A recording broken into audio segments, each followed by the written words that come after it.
Welcome back to Voices of Impact, the show where we uncover the identity shifts, defining moments, and courageous decisions behind leaders who are creating meaningful impact in the world. Today's conversation explores something that sits at the foundation of every relationship, every decision, every form of leadership. So, what if the most powerful leadership skill wasn't just like strategy and execution, but the relationship you cultivate within yourself? So, joining me today is Adam Guzman-Poole, a holistic relationship counselor, coach, spiritual therapist, and Amazon best-selling author whose work explores the intersection of psychology, spirituality, and human connection. So, for nearly 2 decades, Adam has immersed himself in teachings from healers, Buddhist monks, and yogic traditions, combining ancient wisdom with modern psychology to help people transform the way they relate to themselves and others. So, his message is very simple and profound, which I really like because the quality of your relationships, leadership, and impact will never exceed the quality of your relationship with yourself, right? So it all starts from within. So through his work, Adam helps people move beyond judgment, self-judgment, fear, and old patterns into deeper compassion, right? And authentic connection. So because so many people spend their lives trying to become better partners and better humans, we often overlook the most important relationship they will ever have, right? So the one with themselves. And when we learn to lead with ourselves with compassion, something powerful happens. Today, we'll explore what it means to cultivate unconditional love for yourself and then how that inner transformation creates a ripple effect across all facets of life, right? So business, relationships, career, if you're in corporate, and the way we experience life. So, Adam, I'm so excited to have you here. Welcome to Voices of Impact. Thank you so much for being here. Real honor to be here today. Amazing. So let's begin with your journey. So before becoming a relationship counselor and coach, what experiences shaped your understanding of love and human connection? Thank you for the question.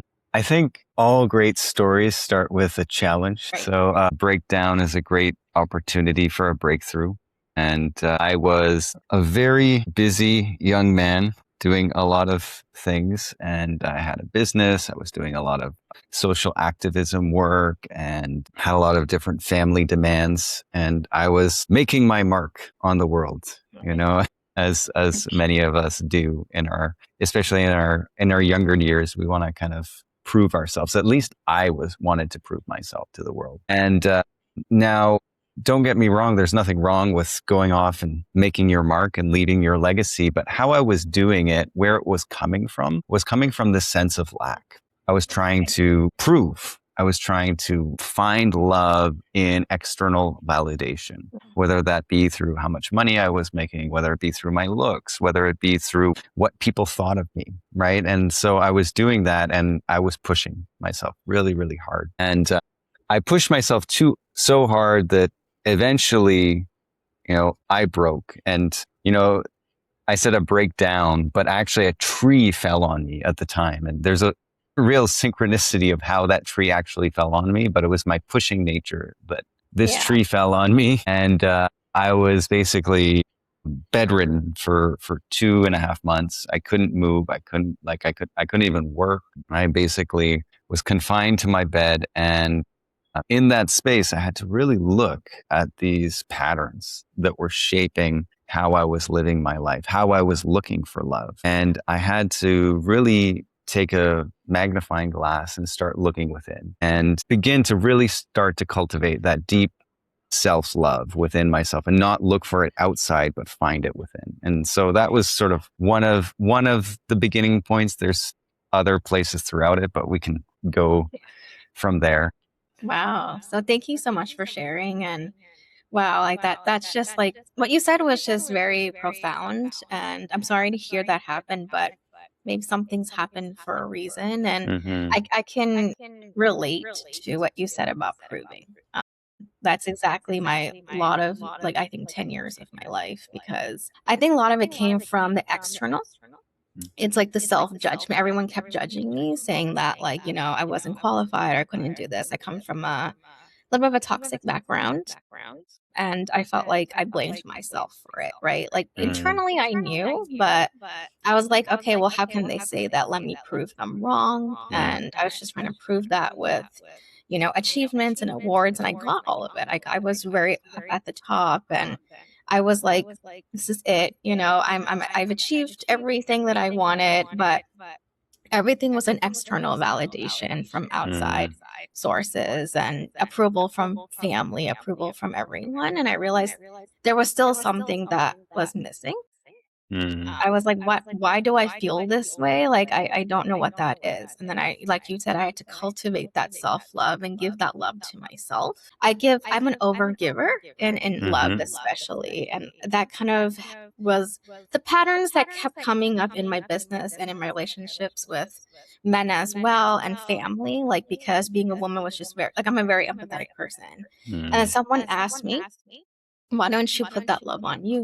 Why don't you give that same love to you? And mm, that's when I started choosing myself. So I can really relate to what you're saying that mm, sometimes I think at times I believe in the divine. The divine just comes in and it like, interferes and has these like, it's like you have illnesses or this like tree fell and like some kind of incident for us to really understand, like, it's there's something more than us out there. mm-hmm, There's this mission or purpose. We have this calling and we have to go within, right? And I had my own partner tell that to me as well. Like suddenly there was like this layoff or this job and he was like, I tied my identity to, with that job. And then he had to go mm, within is like what truly makes him happy, right? So mm.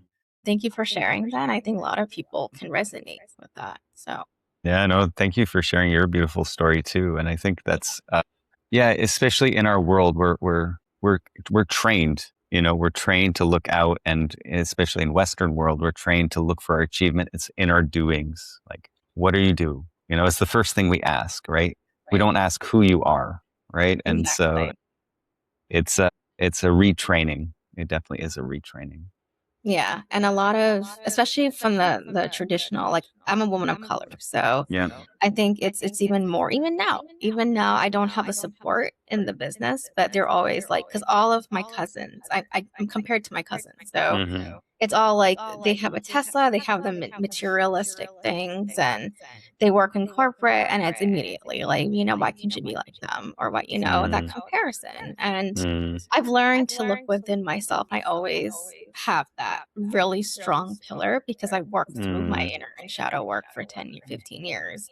So the Wow. external noise doesn't move me, right? And Mm, it's really to your point, we have to go within and like that magnifying glass. And sometimes it takes years, right, of healing, mhm, and people tend to give up so easily. So that's where that mm, superpower of resilience comes in. So mm, yeah, mm, and I love to get into, of course, I know you spent nearly 2 decades learning from monks and like yogic traditions, which is great. So, what mhm, initially drew you towards these teachings, and how did they mm. transform the way you understood yourself and others? Yeah.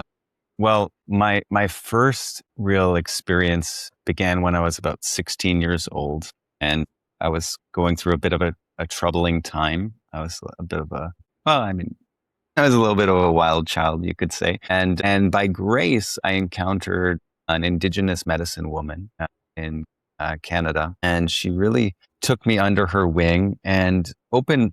I always had a spiritual core to me, but Yeah. she sort of guided me in that time when I really needed it. Right, I needed this sort of spiritual anchor to raise me above the challenges that I was in. And I really believe that that's like one of our greatest support systems that we often forget about in our secular world. It's Yeah, like right there. The support is right there, exactly. but we were kind of like we're not really trained in our world. I think it was Carl Jung that said he said the one of the biggest challenges of the 20th century is like our loss of religion, because Yeah, there's a loss in sense of meaning making things. And he didn't talk about like the like religion in terms of like how negative religion has become on the world, and that's sort of why we've put it out. But when we've put it off, we've kind of thrown off the baby with the bathwater, and it's like, how do we make meaning in this world, right?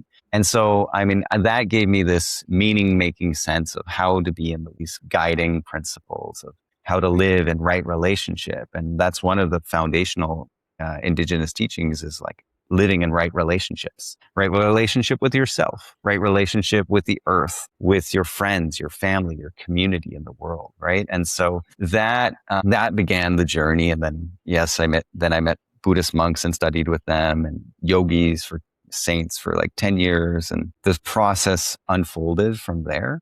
And how it shaped me is it it gave me that lens of really looking through life of like, well, through that spiritual lens at the end of the day. And for me, I feel like it's our greatest strength, but often an underused asset in our modern world. Yeah. Yeah. Yeah, I love that. That's beautiful. And thank you for sharing. And absolutely, right? And especially in this day and age, the age of AI, and it's just a lot of chaos right now. Mm-hmm. We're used to, especially high achievers like us, Mm-hmm.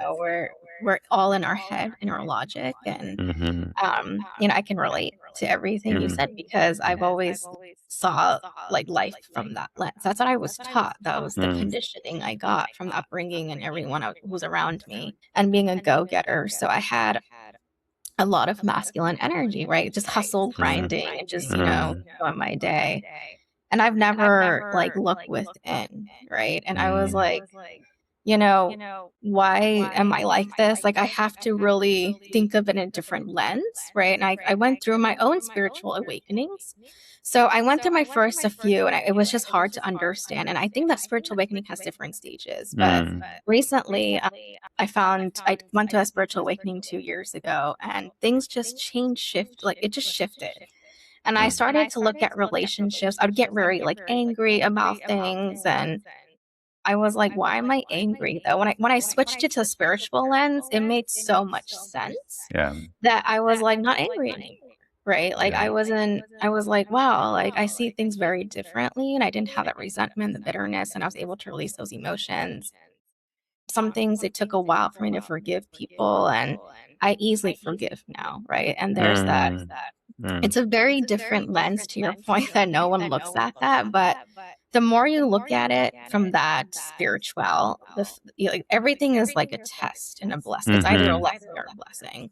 And I sometimes kept asking myself, like, why me? Why does this happen to me? Why do I have to struggle? And my mom also asked the same thing, and and I was like, you know what? I'm not trying to go a little bit deeper here, but like there are some generational patterns, generational Mm-hmm. healing that I'm responsible for, right? I was, born in for that reason, to be the rebel and to break those stereotypes. And I learned that I just had these conversations with my sisterhood a couple of weeks ago, and everything just made sense to me. And I was like, okay, that's really interesting. This is not so bad after all, right? Like, Mm-hmm. so, and those teachings, I mean, I'm a Hindu, so my own family though, like they just were in that traditional like mindset. So my mom would say like, "Hey, the Bhagavad Gita says all of this, or this says that," and I've never believed it. I never followed it. Like that's just how we're conditioned. But then I realized like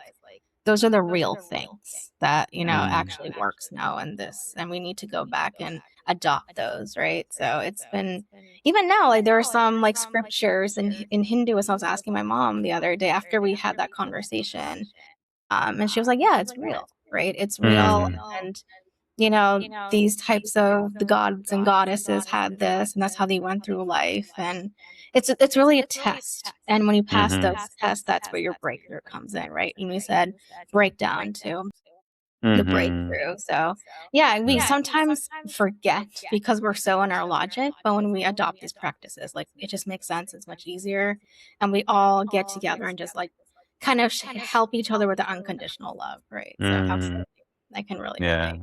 Yeah. It's Yeah. so beautiful. Yeah, Yeah. amazing. So, Yeah. yeah, I know that this episode is called The Ripple Effect of Unconditional Love. So, going into that, when you say unconditional self love, like what does that actually mean? And what do people often misunderstand about it? Yeah. Well, I think unconditional love is it's something that it's really our nature. There's a beautiful story that takes place in Thailand, and it's a true story. It takes place about 500 years ago. I believe you. I could be wrong by 100 or years or so, but there was a war happening in this little town, and an invading army was coming. And the villagers had this big golden Buddha. It was like 5 tons golden Buddha. And everyone came in and they started the monks didn't want they didn't want the Buddha to be pillaged. So they went and they covered it with mud and put it on to protect it. And when the warring army came in, they saw that there was just this mud Buddha. So they didn't pillage it. They just left it. And they left it for hundreds of years. No one knew about it. Even the villagers that were there before, everyone forgot about it. That was until years after they decided to move this into another temple, and they tried to move it with this crane. And it was so heavy, it actually broke the crane. And all the monks were like, what is this? And they started seeing, and there was a crack in it. And then in that crack, they started seeing this shining gold.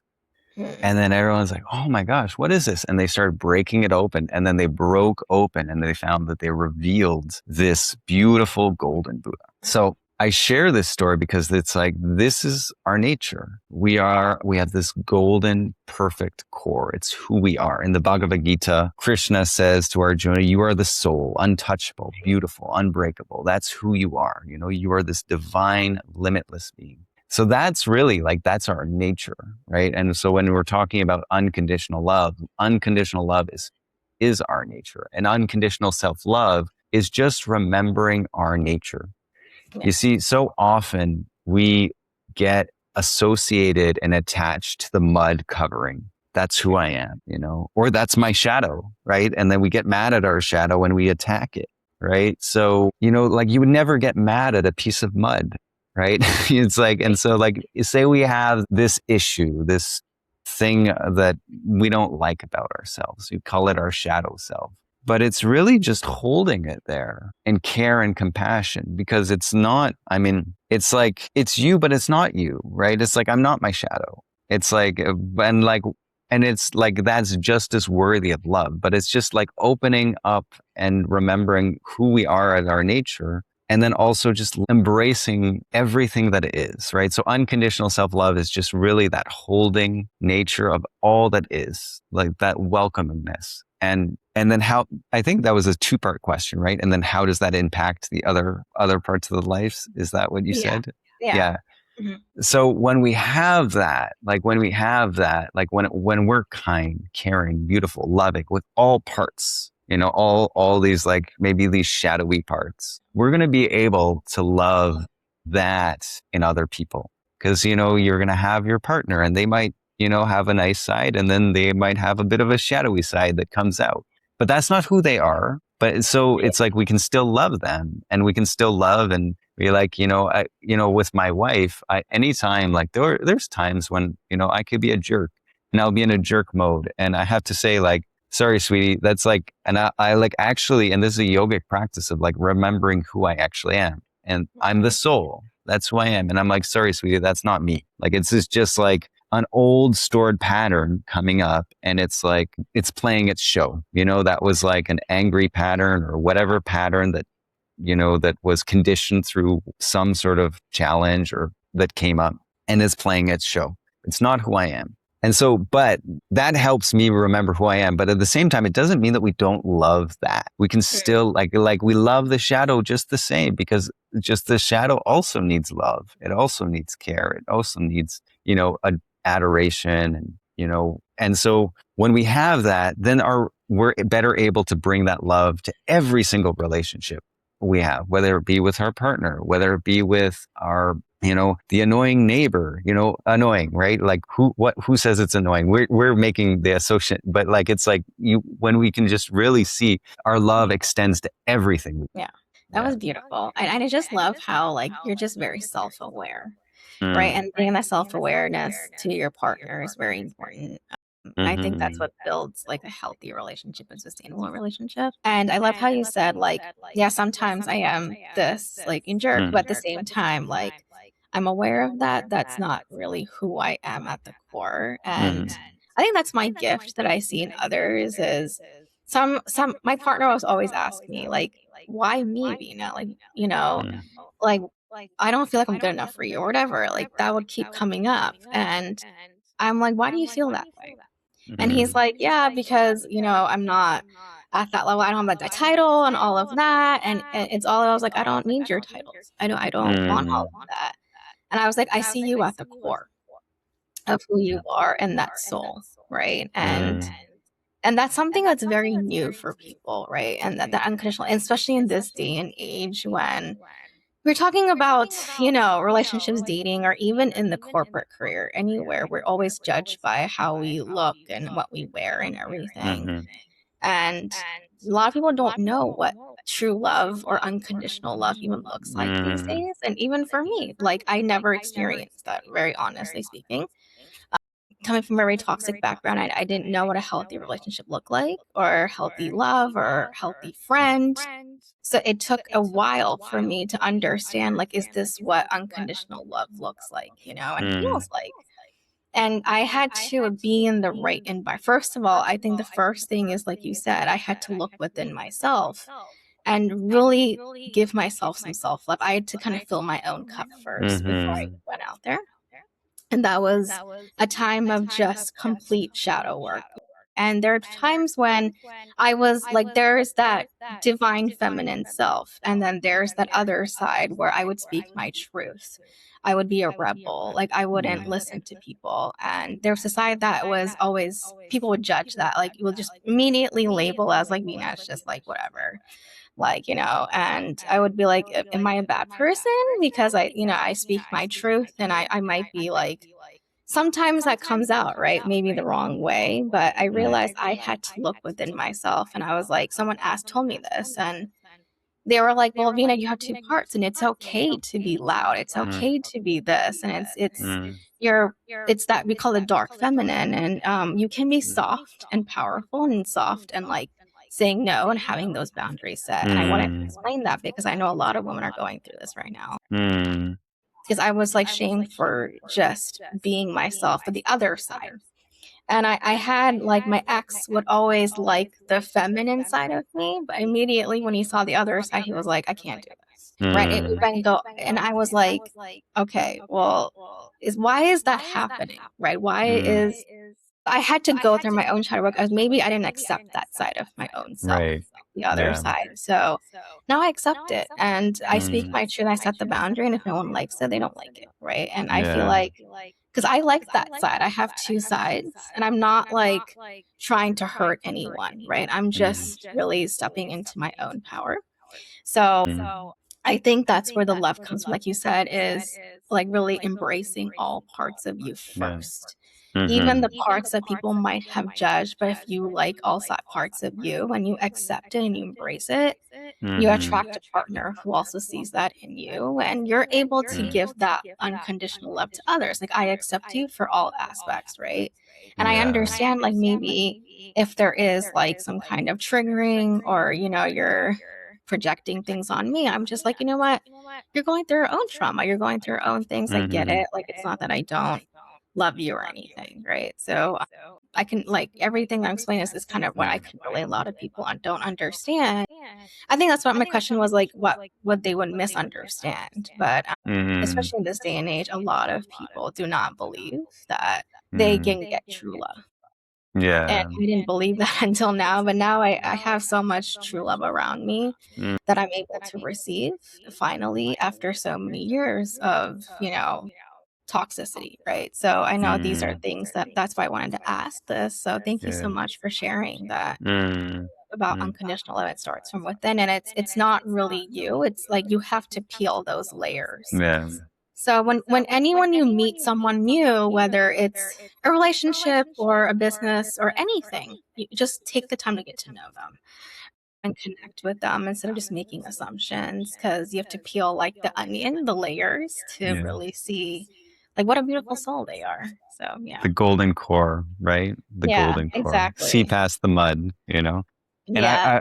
I just thank you so much for your share. I just have one there's like it's kind of like two parts. One just add because it's like we have to give ourselves the love and be willing to do that. And at the same time, there's something so powerful when we just give someone unconditional love. Right. Because when we do that, we can literally help people peel away the core that's there. It's like it's something special that's possible. So I Yeah. don't know. I felt called to drop that in. Yeah, of course. Yeah, I Yeah, love, yeah, drop it in, and yeah, it's all about, like, bringing that wisdom together to yeah. impact others, and we're together giving unconditional love to people here, Mm, and I think I also wanna add because, people, like, I was like we said, I was brought up in an unhealthy mm, environment, so it was always about, like, me, right? It's a me and a I, but once I went through my own healing journey, I was like,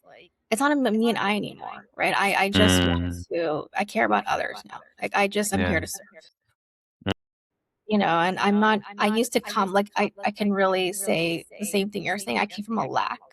Like, Mm, I need this, and that's another thing when you unconditionally love yourself, when you unconditionally love other people, it doesn't come from a place of need. Like, I just want to love you, right? I mm, don't need anything. So that's also it's very important. I think this conversation is important because we in this day and age, it's how like society is like the whole transactional, like what can I get? It's all about me and I, and we never think about the others and how to serve. So that's why I created a community. Actually, mm. it was very important to me to create something for men and women. Especially, I didn't have a sisterhood growing up. Even though I gave so much love to people. That was my next question. Yeah. So someone who's like an overgiver like me, right? Mm-hmm. And you give so much unconditional love, but say like whatever reason you don't get it in return, right? Mm. And immediately we have those expectations of I didn't get it in return, he or she doesn't love me. Like what advice would you give those kind of people how to navigate that? Well, I'm also an ex overgiver, so just finding that. Well, I'll answer this question in two parts, and the first part is just kind of highlighting what real unconditional love is, right? So real unconditional love is there's no transaction, right? There's no, I will give from you the same love to a stranger as I could to my son, right? It's like there's no conditions there. I don't need anything from you. Like it's like there's not, you are free essentially of that and that's a hard state to get to, and it's like it's something that we have to work towards, right? It's like Exactly. and it's something that takes time, right? And it's like it happens, usually it'll happen first, like it may happen with yourself, then with your partner, and this love starts to extend and grow bigger into bigger circles of love. But so like, I mean, I'm just thinking of like, I mean, the image of Jesus comes to mind right now. Is like, here's this guy who like has given his life to, community and humanity, and he gets crucified, right? And Mhm. on that, and as he's being crucified, he's still offering care. And that's like true unconditional love, right? It's like really like being able to, and that's something we have to work to, but we have the capacity to get there. Right. And so the advice that I would say is like be patient with the process of growing unconditional love. And then also, I guess the second part of that how I want to answer this is like sometimes, at least I can speak for myself, and then also the many clients that I work with, which are like helpers, people of service, and they tend to give so much to other people that they actually forget to give to themselves, right? They don't fill their own cup. They don't, and they'll actually do it at the expense of, like they'll give to someone else at the expense of like where it becomes actually harming to themselves, right? Right. And so, like it would just be so crazy to drive your car without, on empty, without fueling it, right? But us givers out there, we tend to just be like, oh, I'm just going to give a little bit more. Give it.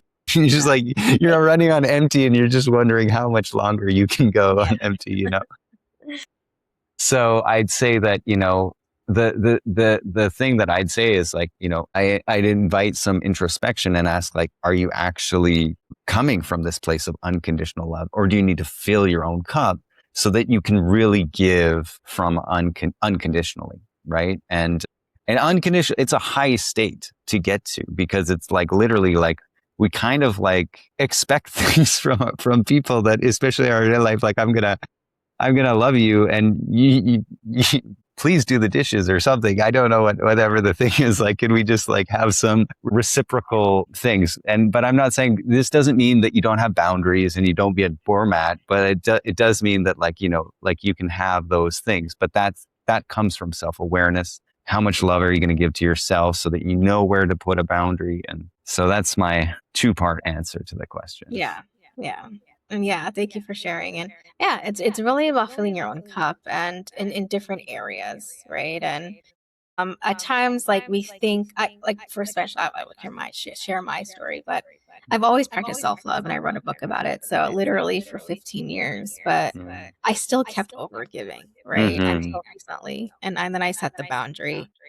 And my partner was like, I said, like, I'm just kind of sitting here giving, and we talked about this, and I was kind of like a little upset because he didn't give it in return, right? And I always believe in fairness and Mm-hmm. like the reciprocity, and he was like asking me, like, then why don't you not be available, right? And I was like, why would you say that, right? And there was like that trigger, and what he said was right. I was always being available, and when I what shouldn't have been, right? And I should have known, like, I chose him and I chose everyone else. I didn't choose myself. And that Mm. was the biggest lesson I had to learn recently is choosing myself. And that came from a deeper wound of abandonment and attachment. Yeah. And we're speaking about relationships.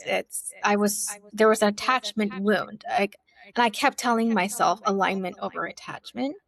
And I was like, you know what, if it's not aligned, like I'm able to give the unconditional love and it's fine, right? I'm not expecting it. But of course, I would also like to receive some unconditional love. And if there's not a balance, is it really an aligned, person or relationship or partner? So I had to like step back and take my power back and choose myself. And I started to just literally give all of the love I wanted from someone else to myself, right? And Mm. many people were like, like you take the rest, you eat well, like you give yourself like a bubble bath. Like, why are you asking other people? And it made a huge difference in how I saw myself. Like I started to love myself more. So I felt like I was really loving myself, but in reality, there was still that attachment wound and the abandonment wound. Like, what if Mm-hmm. I don't give them something? What would happen to me? Like, so I was just like over giving. So I think it Mm-hmm. really came from those two wounds of Yeah. abandonment and attachment wound. And that came from my mother, right? Because my Mm. mother would always give as a housewife. Yeah. Even till today, she still does it. And I tell her, like, you take care of yourself, right? Yeah. And I see this a lot in women. Yeah. Even my clients in corporate, they were like, like, I need to take care of my kids, but I can't. I'm just so tired and I need to do work and meetings. And I literally was like, we need to understand where is that coming from? Like, is it that perfectionism? Is it that proving? And she was like, I don't even have time for self-care. And I had to like have her block the time on her calendar to Mm-hmm. really like, and I was like, self-care doesn't just mean like physical, like, do your hair and your makeup in a salon, like really go inward and like, who are you truly Mm-hmm. as a mother, as a leader, right? Is this who you're becoming? And there was that identity shifts that went through. And she was like, you're right. Like this is not the kind of leader I want to be, right? And she started setting boundaries. So I think Mm. unconditional love also comes from knowing like how you perceive love from your childhood and your trauma, and and learning from others like, okay, well, this is not real love that we thought it was, and this is Mm-hmm. unconditional love, right? And Mm-hmm. it shapes the way we see it, and then we're able to be like, okay, now I understand it, now I can give someone and really Mm. serve from a place of like, I don't need it, right? And Mm. yeah, Mm. so yeah. Yeah, that's beautiful. Yeah, and I think it's so true, right? How often we're really just operating in this world through our pain bodies, through the old trauma that we've inherited, whether it be from, like, and a lot of times these are like generational traumas that we're carrying, of these pain bodies of not enough or abandonment, whatever it is. And we're moving through and operating through the world through these lenses, but these lenses are really so faulty, right? And so we have to really And you highlighted such an important point because a lot of times people think like self love is like okay, or like self care. I gotta like get a massage or a bubble bath, but it's like it's also like that's one part of it. It's good to rest and relax, and another part is like to do the work, like to really look at those things that those old patterns, those old pain, like going into therapy, getting some like deep emotional spiritual work to clean those things, and that's an act of love. And it's not always like love is sometimes fierce and it's sometimes like it, but it's willing to like stay with it, so it's like that's what compassion is. Compassion like is to feel with, like to feel someone's suffering and offer care. So when we offer self-compassion, we got to be with our suffering, we got to be with the pain and then offer care, right? Yeah. Yeah, that's beautiful. And absolutely. And so my next question is like, I know we're talking about self-care and self-love practices, but now, everywhere I go, it's tech and AI and everyone's like doom scrolling and everything. So in this world where we talk about the spiritual practices, so what actual practices do you recommend for people to help Mm, them stay connected to themselves in a world that mm, constantly pulls them outward? Even if they have a phone and with them, it's always Instagram and comparison and all mm-hmm. of that. So Yeah, I mean, I can't say enough about like the power of meditation, right? It brings us back into ourself, right? That's just like we have these five senses that are shooting outwards, right? And all these things that are pointing outwards. But when we can pull our awareness within ourselves, right? And it's like, it's an act of self love. It's an act of love to just be in your golden nature, right? Your right, golden core, right? And that's what when we meditate, we start to differentiate between, if we go back to the Buddha story, like here's the mud, right? Oh, here's that pattern playing out, right?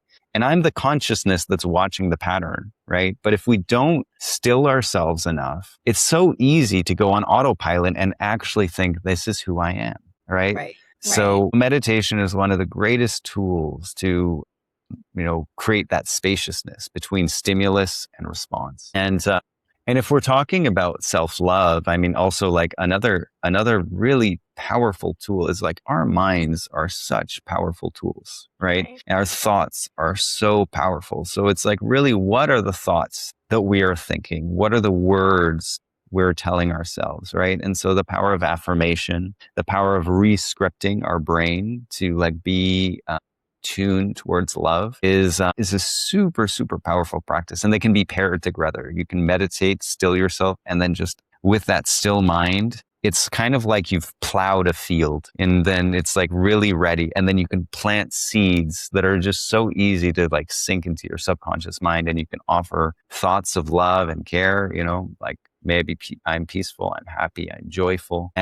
Or you can do the metta meditation, which is the Buddhist meditation. It's such a powerful practice. And it's just offering yourself care. You can put your hand on your heart and you can say, may I be filled with loving kindness. May I be held in loving kindness. May I be happy. And this, like, done again and again and again, it's like I've seen it so many times, like with clients, like I have super critical mindset, and just offering is just that, may I be happy. It's like offering this well-wishing self to yourself. And these like two practices are game changers. So, yeah, yeah. Thank you for sharing. And yeah, absolutely. Like, I mean, meditation's like the number one thing that helps me a lot. hmm I loved what you said, the autopilot, because a lot of times, I've been like that, just autopilot and expansion. And then sometimes I have to remind myself to kind of be, right? And a lot of, mm, I think especially for women, it's been very tough these days to just be. mm, I talked to another woman in her divine feminine. She's like, I'm like struggling with that balance of, she's like in the AI and she's like, I love it. And she's also going to grad school. But she was like, sometimes I just struggle to like just be in my hmm body. And I was talking mm, to another person about, especially for women, being in their body and like Reiki healing and all of yeah. that and these practices. And sometimes I just journal as well. Mm, So yeah, meditation has helped me a lot and just being conscious, right? And sometimes there's like this, like the divine speaks to you. yeah. in certain ways that the intuition's louder, Yeah. right? And then I realized, like, it's not our mind is logic, it's just that conditioning. But that's like you talked about, the golden soul Hmm. is really, that's where it shows in that meditation. And it's a must, honestly, because like to your Mm. point, which is going on autopilot. So yeah, these Yeah. practices are really, really key in this day Mm. and age, so that we're not like, we're surrounded by noise every 5 minutes on our phone. So just putting that away and understanding who we are, and we just have to make it a consistent practice. So Yeah. yeah, Yeah. absolutely. That's it. Yeah. Yeah. One loving practice at a time. So Yes. And how do you think the world would change? And we're going into the business side of things, or if whoever's listening, whether they're an entrepreneur or in their corporate, but how do you think the world would change if more leaders approach their businesses or teams or communities from a place of compassion rather than like, or collaboration, rather than like competition and like the comparison trap? yeah, I mean, I think we'd have a much more harmonious world, right? I mean, we know that if we look at the great leaders that have really changed the world, like Mahatma Gandhi, Martin Luther King, these people were led by love. They were led by compassion, cooperation, and look what they did. Yeah. They liberated all of India from British like empire. Liberated, like totally transformed the entire way that America treated African Americans. Right. I Mhm. mean, mind you, there's still a lot we need to do, but Right. we like this is the power of love in action, right? This is the power. It literally can transform the world on an epic scale, right? And it's like and brings us more to our humanity and helps us truly, yeah, live in the world we ultimately we all want to live. Yeah, exactly. And yeah, the Mahatma Gandhi thing, like, it's a non-violence. It's very Mm, opposite. And I was talking to my family, and we call it like different like eras. And mm-hmm, the era before was like, I think so many years ago, like so many years, like 1,000 years ago, it was like this, right? It was very mm-hmm, like loving and compassion, a lot of mm-hmm, humanity, goodness, and things just have changed over time, right? And yeah, now it's the complete opposite of the capitalist world. And it's mm, really nice that it's still, some people see it from the lens of, competition, but when we really heal, when we will honestly, like, this is something that I'm going through, is the more I heal and the more we heal within first, the more we attract people who are also healed. yeah, And then we come together, and it's not as competition anymore. It's more collaboration and yeah, rising together, and real communities. That I have like four founding stewards that I've built, as being built as part of Sovereign Right, which is the collective. And we just get together, and it's powerful in a sense that we're so mm, authentic. And they're like, hey, like anything you need, we're here. And mm, we show up for each other. And it's just beautiful, because we all are in that journey. That's that spiritual journey. We're all in that becoming. We all have gone through that trauma mm, healing and all of that. And our mission, we're just very mission and purpose led. And even though we might have a little bit of overlapping, it's more like, you know what, let's look at the bigger picture. Like, why are we mm, here as sisters, right? We have a mission mm, to solve, and let's do it yeah, together, and let's help each other rise. And it's just a lot mm, of love and compassion. But at the end of the day, though, to your point, that it came from within first, right? It mm, never started from like external, it had to be within. So the foundation has to be set for, in order for us to impact people and lead authentically, and then build a movement or community around it, right? yeah, So, and it's honestly would change everything. Like, it's already changing. I see a lot of we had conversations with so many people on the podcast, and they're already like really making a huge impact and scaling it mm, globally. And it's mm, definitely very, becoming better now. And I just am excited to see where this leads. But I know that there are a lot of, we call it God's chosen ones out mm, here, and we need to get together and really take it seriously and believe that, yeah, we can really impact, and, like, and really create a legacy, right? Ripple effect, right? That's what we're talking mm, about. That is my legacy, right? That's my mission, is that ripple effect of unconditional love, but it also Mm, starts from within first, right? So the mm, balance of serving others, but to your point, we also have to serve and give ourselves some grace at the same time.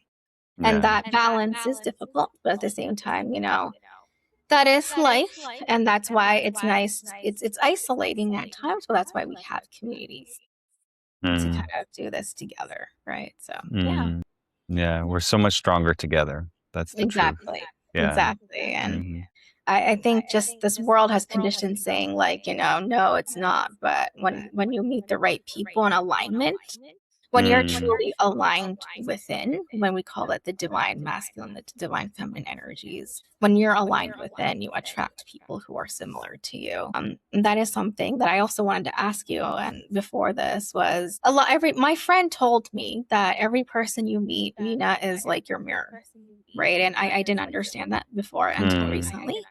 So I would love for you to explain that more of if someone's listening to that, like which is true. I mean, I wouldn't say like every single person, but it's something that you see within them. It tells you like there is something that I need to work on, right? Is that true? Or how would you explain that to someone who's listening? Yeah. Well, if we kind of break down some, if you look at, Okay, so yes, I know Adam will be joining soon, but I think at the end of the day, we think of unconditional love is, something that we need to get in return, but it really starts from within, right? So really honor yourself and give yourself some grace and compassion first, right? And fill your own cup. Like we say, the airplane that, you can only put oxygen mask on yourself first before putting it on anyone else or the kid. So yeah, I think Adam, it was great just having this conversation with him. And we really talked about relationships and spirituality,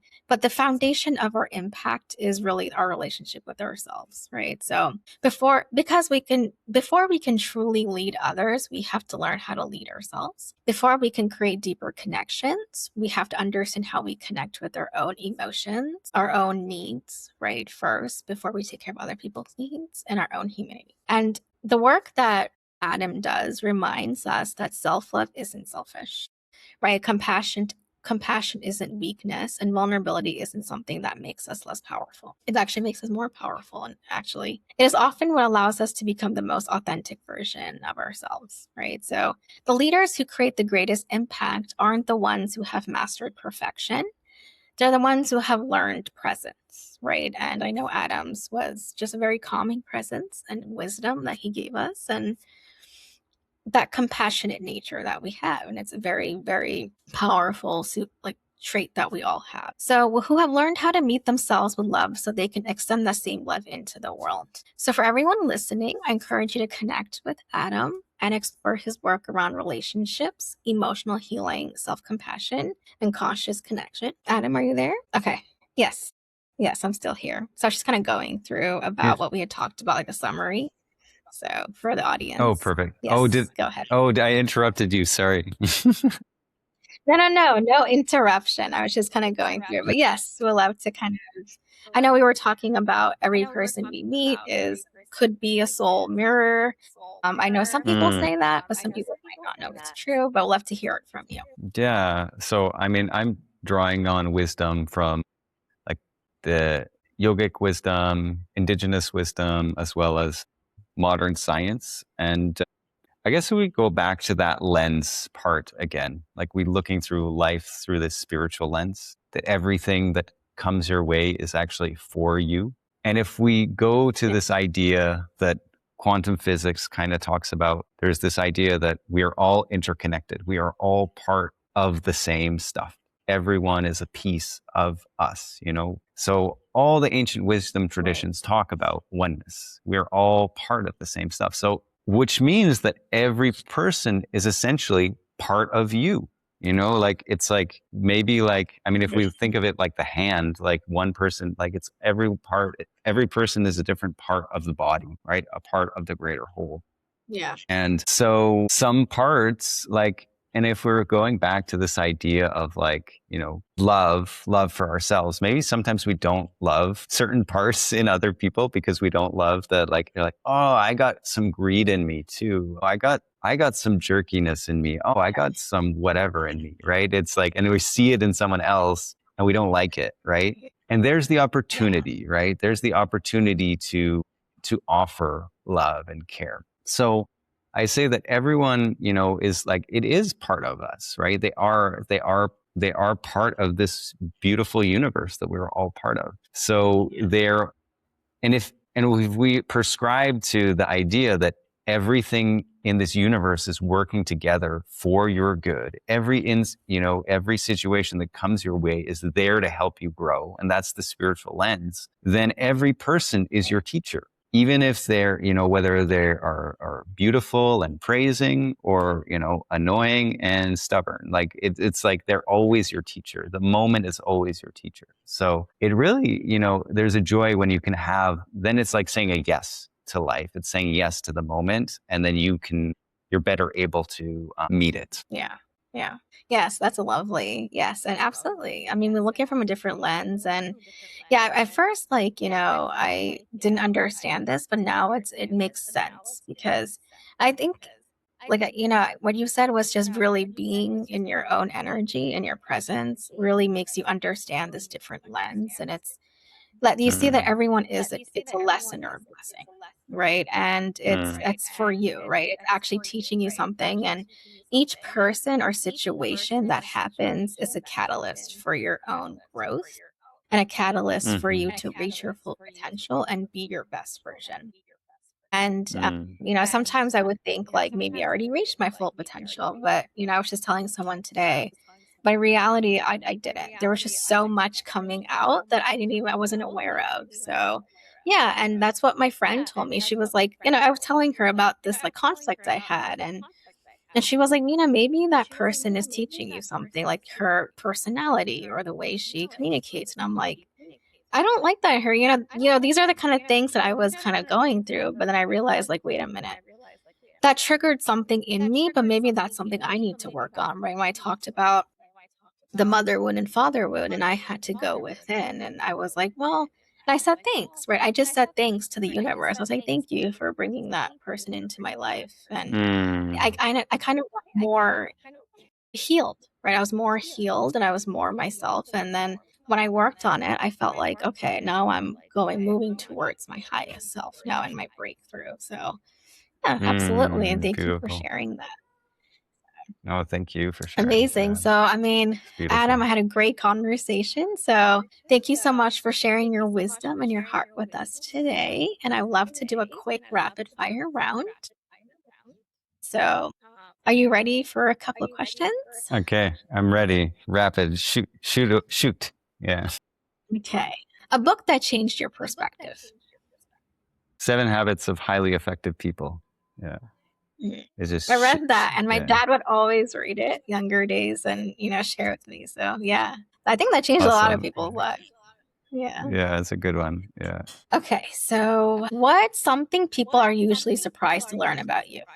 Um, well, I had to, well, I guess people don't realize, like, I had a pretty, like, challenging, I was like pretty challenging background, like in the past, like I had some problems with the law as a kid and stuff like that. And people are like, what? Like, you're so peaceful and kind. So like, they're always like, oh yeah, I did like, yeah, like, I was like, oh yeah, I was like a party, right? Like I don't drink or do anything, and they're like, what? You did like, I was like, oh yeah. So Yeah.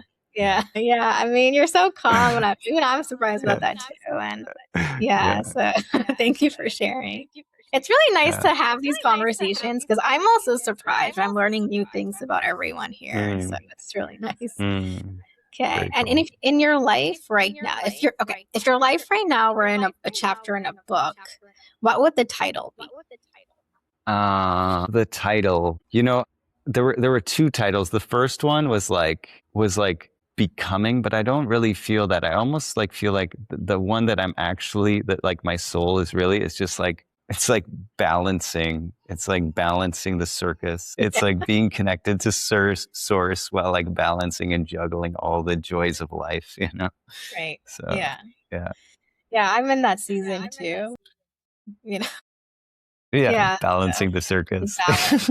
Yeah, it is, it is, and it's not easy, right? Because reality is different, and we call it, Hmm. like, fighting the 3D, and I was just, like, struggling, Hmm. how do I balance the 2 different worlds, and Yeah. yeah, because a lot of people around me are not at the level we are in, right? They don't look at Mm, it from a spiritual lens, and they're just like victim mode and this and that. I'm just like, you mm, know what? I'm like in the positive. I see I'm in the moment, and at times it's like people are like, hey, go like. Of course, there's boundaries, but like, no, mm, go, no contact, and do this, and mm. taking the time to understand how to navigate all of this is not easy. So I totally get you there. So very similar journey here.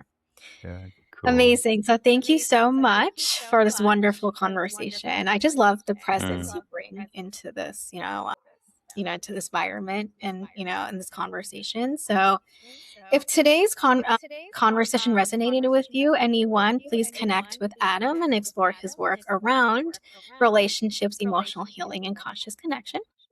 And if today's conversation resonated again, like, this whole form of unconditional love and how that we use that to build a community, well, that's exactly what I'm doing through Sovereign Rise Global Clip. So we are basically a sisterhood and a brotherhood, as a lot of men as well.